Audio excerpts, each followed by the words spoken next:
नमस्कार, आपण पाहतात लोहार सेना समाचार। बघूया खास बातमी। नुकताच राज्यसभेत शेतकरी बिल पास झाला। तो बिल चुकीच्या धोरणाचा असल्याचा विपक्षासह विविध संघटनेने बोलले आहे। शासनाने हा बिल मागे घ्यावे म्हणून मागील काही दिवसापासून विविध संघटना विरोध प्रदर्शन करीत आहेत। अशातच गोंदिया जिल्ह्यातही आम आदमी पार्टीने सुद्धा विरोध प्रदर्शन नुकताच 24 सप्टेंबरला केले आहे। पाहूया आम आदमी पार्टी नेते पुरुषोत्तम मोदी यांचे विचार। संसद भवन में भारतीय जनता पार्टी की केंद्र सरकार ने एक बहुत ही काला कानून पास किया है। यह कानून जिसे भारतीय जनता पार्टी कृषि सुधारों के लिए सबसे अच्छा कानून बता रही है, वह सही मायनों में एक काला कानून है, जिसे इस भारतीय जनता पार्टी की सरकार ने असंवैधानिक रूप से पास किया है। यह कृषि बिल लोकसभा में बहुमत के कारण भारतीय जनता पार्टी ने पास किया, लेकिन राज्यसभा में बहुमत न होने के बावजूद भी इस कानून को गैर संवैधानिक तरीके से भारतीय जनता पार्टी की सरकार ने पास करवाया और उसका सारा दोष विपक्षियों पर डाल दिया। विशेष रूप से आम आदमी पार्टी के हमारे नेता संजय सिंह को इसमें बदनाम करने की कोशिश की गई। और तो और भारतीय जनता पार्टी की सोशल मीडिया ने संजय सिंह के बारे में इस चीज का प्रचार करना शुरू किया कि चूंकि दिल्ली दंगों में इनका नाम आने वाला है और इसीलिए आम आदमी पार्टी के लोग और संजय सिंह इस तरीके से बेवजह से इस कानून का विरोध कर रहे हैं। लेकिन असलियत यह है कि भारतीय जनता पार्टी की सरकार ने यह जो कानून पास किया है, यह किसान विरोधी कानून है। इस कानून के पास होने के बाद में हमारे सारे किसान भाई अदानी और अंबानी के गुलाम हो जाएंगे, उन जैसे पूंजीपतियों के गुलाम हो जाएंगे। जो सबसे महत्वपूर्ण बात है, जो सरकार की नीयत पर प्रश्न चिन्ह डालती है, वो बात यह है कि इस कानून में कहीं पर भी एमएसपी की वादा नहीं किया गया है, मिनिमम सेलिंग प्राइस। इसके पहले जितने भी कानून थे, किसानों के हित के जितने भी कानून थे, उस कानून के अंतर्गत किसानों को सरकार यह वादा करती थी कि कम से कम हम इस कीमत में आपकी उपज को लेंगे।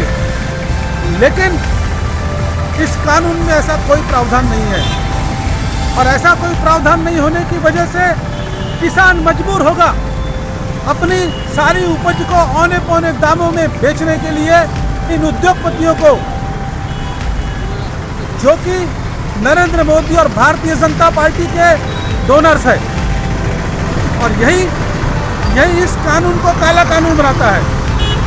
और जो दूसरी बड़ी खामी इस कानून के अंदर में है, जो मोदी और भारतीय जनता पार्टी की बदनीयती को दर्शाता है, वो ये है कि इस कानून के लागू होने के बाद अब किसान कभी भी किसी भी वाद विवाद की स्थिति में न्यायालय का दरवाजा नहीं देख सकते, कोर्ट का दरवाजा नहीं देख सकते। मतलब अब उनकी कोई भी फरियाद या सरकार सुनने वाली नहीं है, उनने पल्ला झाड़ दिया है। और इस तरीके से ये काला कानून किसानों के ताबूत में कील साबित होगा। और इसीलिए आम आदमी पार्टी आज पूरे देश में सभी जगह पर इस काले कानून को वापस लेने के लिए, जिसे संसद में गैर संवैधानिक रूप से पास कराकर डॉक्टर बाबा साहब आम्बेडकर के संविधान का मजाक उड़ाया है इस भारतीय जनता पार्टी की सरकार ने, हम उसका विरोध करने के लिए हम यहाँ पर खड़े हुए हैं। और देश की तमाम जनता से मेरी आवाज़ जहाँ तक जा रही है, उन सब से ये अपील करते हैं आम आदमी पार्टी के लोग कि आप सामने आइए और इन बेईमानों से लड़िए, और नहीं तो ये पूरा देश जो है ये नरेंद्र मोदी के नेतृत्व करने वाली भारतीय जनता पार्टी की सरकार अदानी और अंबानी जैसे उद्योगपतियों को बेच देगी और हम सबको जो है सुशांत, रिया और ये सारे अभिनेत्रियों फिल्म और बॉलीवुड के चक्कर में फंसा करके इस देश को बेचने का षड्यंत्र ये भारतीय जनता पार्टी की सरकार कर रही है। और इसीलिए इस काले कानून का विरोध करने के लिए, इस भारतीय जनता पार्टी की सरकार का विरोध करने के लिए और इनके नेता नरेंद्र मोदी का विरोध करने के लिए आज हम सारे लोग, आम आदमी पार्टी के लोग यहाँ पर खड़े हैं। चूंकि कोरोना का वातावरण है, इसलिए सारी की सारी मर्यादाओं का ध्यान रखते हुए बहुत ही शांतिप्रिय ढंग से इस काले कानून को वापस लेने का विरोध हम लोग आम आदमी पार्टी के यहाँ कार्यकर्ता सभी लोग कर रहे हैं।